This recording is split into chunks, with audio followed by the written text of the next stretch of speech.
পবিত্র ঈদ উল ফিতরে দীপ্ত টেলিভিশনে তুফান ও ওমর সিনেমার ওয়ার্ল্ড টিভি প্রিমিয়ার হবে। এক সংবাদ বিজ্ঞপ্তিতে টেলিভিশন চ্যানেলটি জানিয়েছে, ঈদের দ্বিতীয় দিন সকাল ৯টায় প্রচারিত হবে মোহাম্মদ মুস্তাফা কামাল রাজ পরিচালিত ওমর এবং বেলা ১টায় প্রচারিত হবে রায়হান রাফির তুফান। দুই সিনেমাই গত বছর প্রেক্ষাগৃহে মুক্তি পেয়েছে। গত ১১ এপ্রিল মুক্তি পায় ওমর। এতে শরীফুল রাজ, নাসির উদ্দিন খান, দর্শনা বণিক সহ আরও অনেকে অভিনয় করেছেন।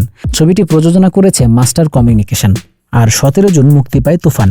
এতে ৯০ দশকের এক গ্যাংস্টারের ভূমিকায় অভিনয় করেন শাকিব খান।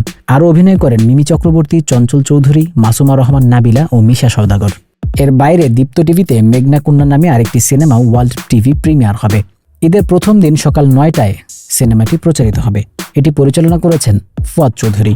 এতে ফজলুর রহমান বাবু, শতাব্দী ওয়াদুদ, সেমন্তী দাস সৌমি, সাজ্জাদ হোসাইন, কাজী নওশাব আহমেদ সহ আরও অনেকে অভিনয় করেছেন।